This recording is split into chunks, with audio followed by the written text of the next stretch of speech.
Hi ಎಲ್ರಿಗೂ ನಮಸ್ಕಾರ. ದಿನಕ್ಕೊಂದು ಕಥೆಯಲ್ಲಿ ಇವತ್ತಿನ ಕತೆ ನೈತಿಕತೆ. ಒಂದೂರಲ್ಲಿ ಒಬ್ಬ ಶ್ರೀಮಂತನಿದ್ದ. ಅವನು ಒಂದು ಸಮಾರಾಧನೆ ಮಾಡಿಸ್ತಿದ್ದ. ನೂರಾರು ಜನರಿಗೆ ಊಟದ ವ್ಯವಸ್ಥೆ ಮಾಡ್ತಿದ್ದ. ಹುಡುಗರೆಲ್ಲ ಸ್ವಯಂ ಸೇವಕರಾಗಿ ಕೆಲಸ ಮಾಡ್ತಾ ಇದ್ರು. ಅಲ್ಲಿ ರಾಮು ಅನ್ನೋ ಹುಡುಗ ತನ್ನ ಪಾಲಿಕೆ ಕೆಲಸ ಏನು ಅಂತ ಅಂದ್ರೆ ಬಂದವ್ರಿಗೆ ಕಾಲಿಗೆ ನೀರು ಹಾಕುವಂಥದ್ದು. ಸರಿ ಅಂತ ಆ ಕೆಲಸವನ್ನ ತುಂಬಾ ಖುಷಿಯಿಂದ ಮಾಡ್ತಾ ಇದ್ದ. ಅವತ್ತಿನ ದಿನ ತುಂಬಾ ದೊಡ್ಡ ವಿದ್ವಾಂಸರೆಲ್ಲ ಬಂದಿದ್ರು. ಒಬ್ಬ ವಿದ್ವಾಂಸರು ತನ್ನ ಕಿವಿಗೆ ವಜ್ರದ ಓಲೆಯನ್ನು ಹಾಕಿಕೊಂಡು ಬಂದಿದ್ರು. ಇದನ್ನು ನೋಡಿದಂತಹ ರಾಮುಗೆ ಈ ವಜ್ರದ ಓಲೆ ಮೇಲೆ ಆಸೆ ಆಗುತ್ತೆ. ಸರಿ, ಇದು ಎಷ್ಟು ಚೆನ್ನಾಗಿದೆ ಅಂತ ನೋಡ್ತಾ ಇರುವಾಗೆ ವಿದ್ವಾಂಸರು ಅದನ್ನ ಗಮನಿಸ್ತಾರೆ. ಗಮನಿಸಿ ರಾಮುಗೆ ಹೇಳ್ತಾರೆ, ಇದನ್ನ ಪಡ್ಕೋಬೇಕಂದ್ರೆ ನೀನು ಕಷ್ಟಪಟ್ಟು ತುಂಬಾ ಚೆನ್ನಾಗಿ ಓದಬೇಕು ಅಂತ ಹೇಳ್ತಾರೆ. ರಾಮುವಿಗೆ ಆ ಮಾತಿನ ಅರ್ಥ ತಿಳಿಯುತ್ತೆ. ಸರಿ ಅಂತ ರಾಮು ಓದೋದಕ್ಕೆ ಶುರು ಮಾಡ್ತಾನೆ. ಎಷ್ಟು ಓದುತ್ತಾನೆ ಅಂದ್ರೆ ಕನ್ನಡ, ಇಂಗ್ಲಿಷು, ಹಿಂದಿ ಪ್ರತಿಯೊಂದು ಲ್ಯಾಂಗ್ವೇಜಸ್ನು ಓದ್ತಾನೆ.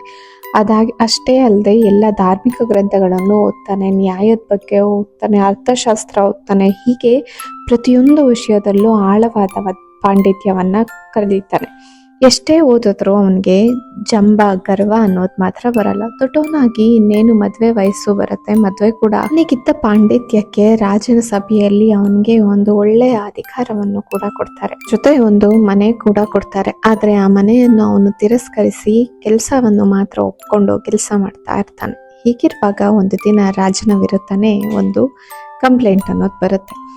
ಕೂಲಂಕುಷವಾಗಿ ಪರಿಶೀಲಿಸಿದಾಗ ರಾಜನೇ ಮಾಡಿರುವ ತಪ್ಪು ಅನ್ನೋದು ಗೊತ್ತಾಗುತ್ತೆ. ಅದನ್ನ ಧೈರ್ಯವಾಗಿ ರಾಜಸಭೆಯಲ್ಲಿ ಹೇಳ್ತಾನೆ. ಹೇಳಿದ್ದಕ್ಕೆ ಅವನಿಗೆ ಮರಣದಂಡನೆಯನ್ನು ಕೂಡ ರಾಜ ವಿಧಿಸ್ತಾನೆ. ಆದರೆ ಈ ಕಥೆಯಲ್ಲಿ ನಾವು ತಿಳಿಬೇಕಾಗಿತ್ತು ಏನು ಅಂದ್ರೆ, ಅವನು ಯಾವತ್ತೂ ಯಾವ ಆಸೆಗೂ ಪಡಲಿಲ್ಲ. ತನ್ನದಲ್ಲದ ವಸ್ತು ತನ್ನದಲ್ಲ ಅನ್ನೋದನ್ನ ತುಂಬಾ ಅರ್ಥಕಲ್ಪಿತವಾಗಿ ಇಟ್ಕೊಂಡಿದ್ದಕ್ಕೆ ಮತ್ತೊಬ್ಬರ ಮುಂದೆ ಕೈ ಒಡ್ಡೋದು ತಪ್ಪು ಅನ್ನೋದನ್ನ ಅವನು ಬಲವಾಗಿ ನಂಬಿದ್ದ. ಹಾಗಾಗಿ ಈ ಧೋರಣೆಯನ್ನ ಅವನು ತಾಳಿದ್ದ ಅಂತ ಹೇಳ್ತಾ, ನಾವು ನಮ್ಮ ತನವನ್ನ ಬಿಟ್ಕೊಡ್ಬಾರ್ದು ಅಂತ ಹೇಳಿ ಇವತ್ತಿನ ಕಥೆಯನ್ನ ಮುಗಿಸ್ತಾ ಇದ್ದೀನಿ. ನಾಳೆ ಮತ್ತೊಂದು ಹೊಸ ಕಥೆಯೊಂದಿಗೆ ಭೇಟಿಯಾಗೋಣ. ಅಲ್ಲಿಯವರೆಗೆ ನಮಸ್ಕಾರ. Thank you so much.